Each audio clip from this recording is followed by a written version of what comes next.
नमस्कार। आज हम एक जानी पहचानी कहानी के बिल्कुल अनदेखे पहलू को समझने वाले हैं। हमारे सामने जो कहानी है वो हमें स्लीपिंग ब्यूटी की उस किरदार के बारे में बताती है जिसे हमेशा से विलन मतलब खलनायिका समझा गया, मेलेफिसेंट।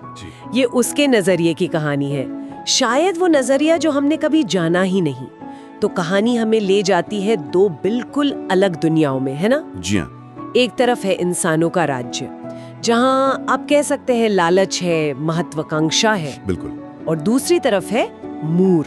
हाँ, मूर, जादू की दुनिया, परियों की दुनिया। रहस्यमयी। और इसी मूर की रक्षक है मेलेफिसेंट, पंखों वाली, शक्तिशाली। लेकिन शुरुआत में तो उसका दिल बहुत कोमल दिखाया गया है। हाँ बिल्कुल। दिलचस्प बात यही है कि कहानी की शुरुआत में मेलेफिसेंट नेगेटिव नहीं है, वो तो संरक्षक है मूर की, इंसानी दुनिया के लालच से बिल्कुल अलग। और उसकी दोस्ती होती है स्टीफन से, एक इंसान लड़के से। जी, और यही दोस्ती आगे चलकर कहानी का सबसे अहम और दुखद मोड़ बनती है। हाँ, वो मोड़ जहाँ सब कुछ बदल जाता है। स्टीफन का राजा बनने का लालच वो दोस्ती पर भारी पड़ जाता है।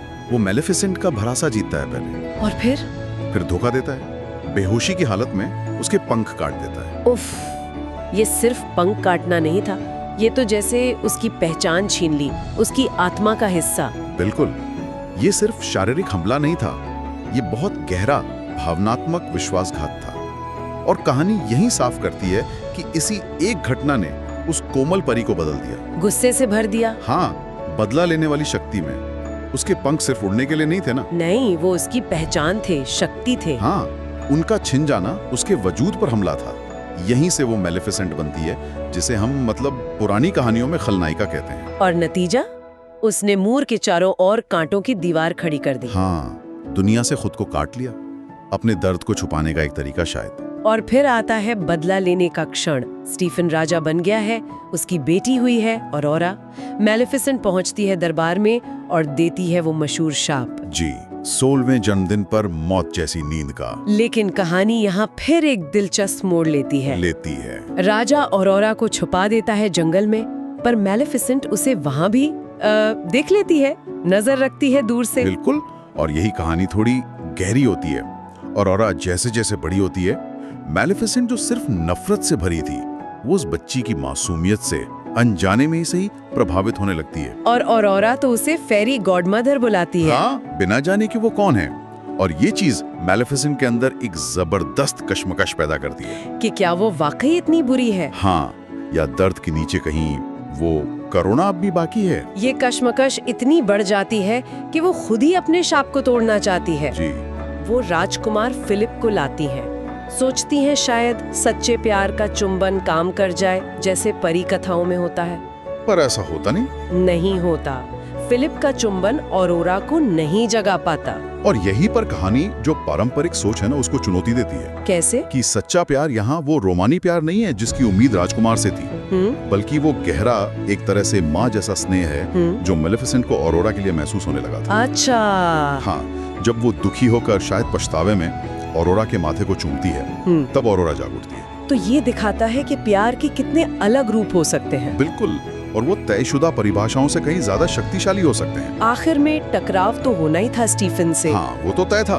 स्टीफन मेलेफिसेंट को खत्म करना चाहता है। भयंकर लड़ाई होती है और मेलेफिसेंट को उसके पंख वापस मिल जाते हैं। जी, जो कैद कर रखे थे स्टीफन ने। अपनी पूरी शक्ति के साथ वो स्टीफन को हरा देती है, लेकिन वो उसे मारती नहीं मारती। स्टीफन अपनी ही नफरत और वो बदले की आग में घिरकर मरता है। और इस तरह मेलेफिसेंट का जो चरित्र है, उसका चक्र पूरा होता है। हाँ बिल्कुल।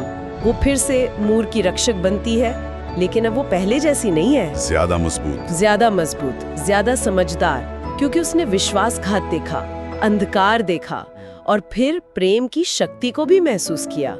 उसका सफर है टूटने से जुड़ने तक का और फिर सशक्त होने का। और ऑरोरा दोनों दुनियाओं की रानी बनती है। एक नए युग की शुरुआत। हाँ, जो शायद मेलेफिसेंट के बदले हुए नजरिए का ही नतीजा है। तो इन सब बातों का सार क्या निकलता है? ये कहानी क्या दिखाती है हमें?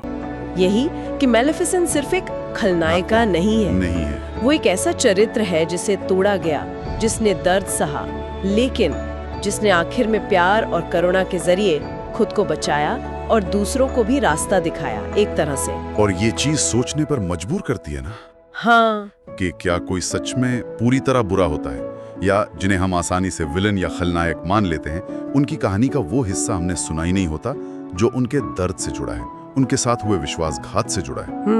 ये कहानी शायद यही सवाल हमारे लिए छोड़ जाती है कि नजरिए का फर्क कितना मायने रखता है किसी किरदार को, किसी कहानी को समझने में।